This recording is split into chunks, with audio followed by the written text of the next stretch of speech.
O Estado é uma droga. Entenda de uma vez a real causa da violência na cidade maravilhosa. Este é a Visão Libertária, sua fonte descentralizada de informações. Atualmente, o Rio de Janeiro tem mais de 6 milhões de habitantes e sua região metropolitana movimenta algo em torno de 172 bilhões de reais anuais. No entanto, a cidade também é mundialmente famosa pelos seus elevados índices de violência. Casos de roubos de veículos, assassinatos, assaltos, sequestros e outros crimes bárbaros se tornaram banais na capital fluminense. Recentemente, o assassinato do menino Henry, ocorrido na cidade, chocou o Brasil. Anos atrás, em 2007, a morte brutal de João Hélio, de apenas 6 anos, também foi uma tragédia repercutida em nível nacional.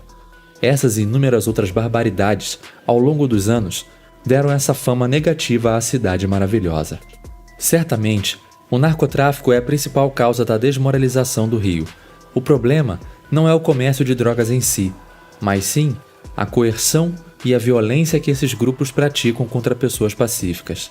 Ele é uma das fontes de renda das principais facções criminosas do Rio.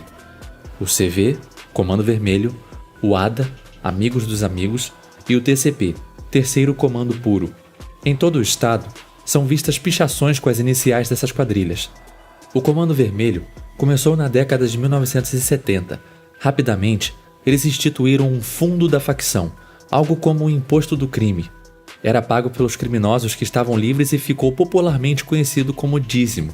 Segundo eles, essa grana servia para bancar tentativas de fuga e também para melhorar as condições vividas pelos presidiários.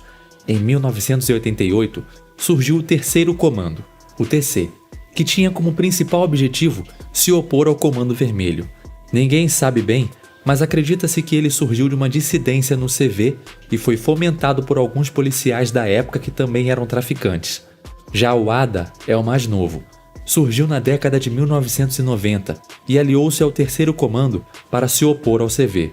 Após uma briga entre essas facções criminosas, o Terceiro Comando acabou em 2002 e todos os membros foram para o ADA, ou para uma facção que tinha acabado de surgir, o Terceiro Comando Puro, que ainda opera no Rio. As milícias são um pouco diferentes das outras facções do crime organizado carioca. Elas são grupos paramilitares, normalmente compostas por PMs, tanto da ativa quanto aposentados. Elas exercem domínio territorial nas favelas, abrangendo os comércios, os serviços e qualquer ação privada dos moradores. Elas cobram, tributam, regulam e oprimem moradores, operando basicamente como um Estado. Elas existem há muitos anos no Rio de Janeiro, mas foi apenas no início dos anos 2000 que conseguiram expandir os seus domínios sobre as favelas. Em dezembro de 2007, estima-se que as milícias já tinham 92 favelas cariocas subjugadas. A guerra contra as drogas é um fato no Rio de Janeiro, que ceifa inúmeras vidas inocentes todos os anos. No entanto, poucos já entenderam que ela só existe graças ao Estado. Para quem ainda não entendeu por que o combate violento e ostensivo ao comércio de drogas é negativo, vamos dar uma breve explicação sobre os efeitos da proibição de drogas na sociedade. É assim: a partir do momento que uma mercadoria é proibida por um Estado, inicia-se o comércio ilegal, que os estatistas gostam de chamar de contrabando ou tráfico. Isso acontece porque, embora o Estado tenha proibido o comércio, a demanda por determinados produtos não deixa de existir magicamente. Quem quer, continua querendo, e todo mundo sabe que quase ninguém deixa de usar drogas só porque é ilegal. A maior parte das pessoas que não usa drogas é porque não tem interesse ou porque considera imoral. Além desse fato, é simplesmente impossível eliminar a existência de um produto ou substância, ou seja, a oferta dela.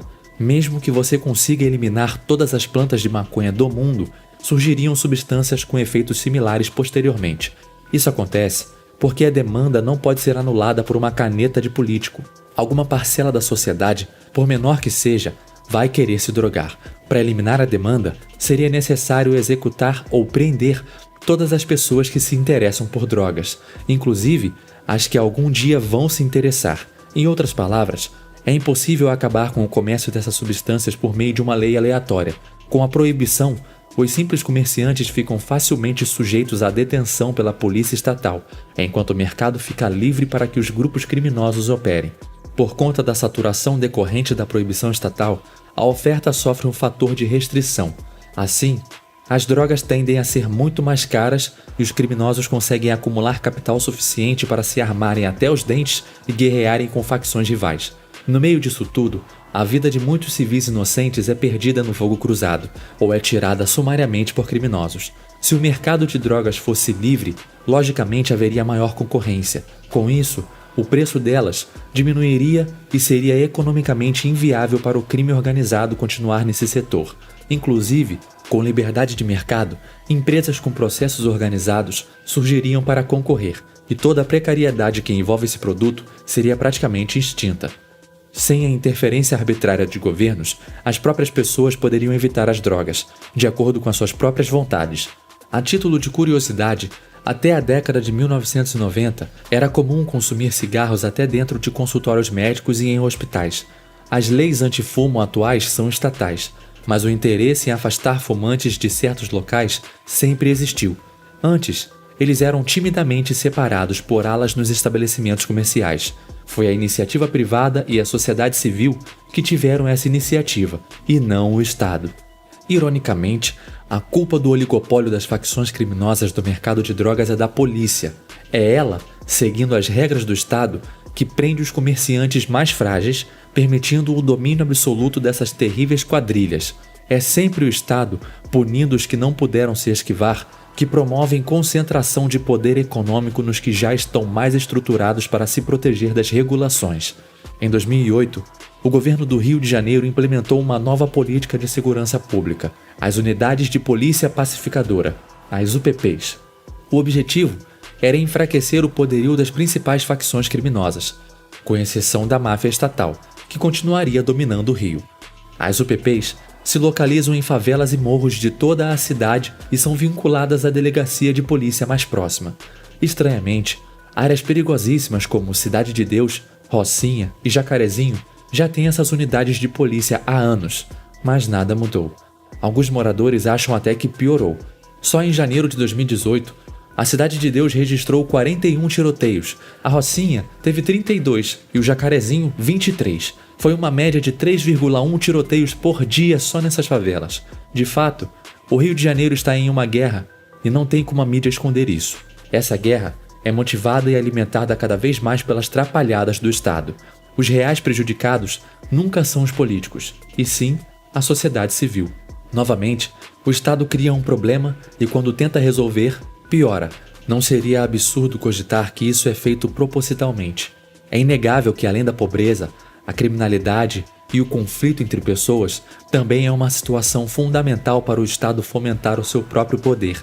Aliás, sem ele, quem nos defenderia dos marginais, não é mesmo?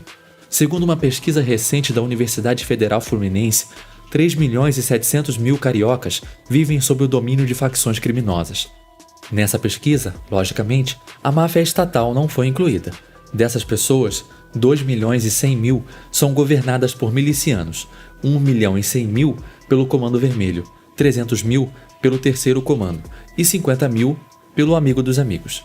Além disso, as milícias controlam mais da metade do território da cidade. Veja bem, comércio de drogas não é crime pela ética libertária, mas as outras operações que essas quadrilhas praticam, sim. Homicídios, torturas, sequestros, roubos e extorsões contra inocentes não são toleráveis em hipótese alguma. Financiar voluntariamente esses agressores, por mais que não viole diretamente a propriedade privada, também é uma prática extremamente reprovável. O que nós libertários defendemos é a liberdade de pessoas pacíficas de poderem tanto vender quanto comprar essas substâncias, e não o financiamento do crime organizado. No entanto, aqueles comerciantes de drogas que também roubam, matam e extorquem devem ser corretamente julgados pelas suas agressões à propriedade privada alheia.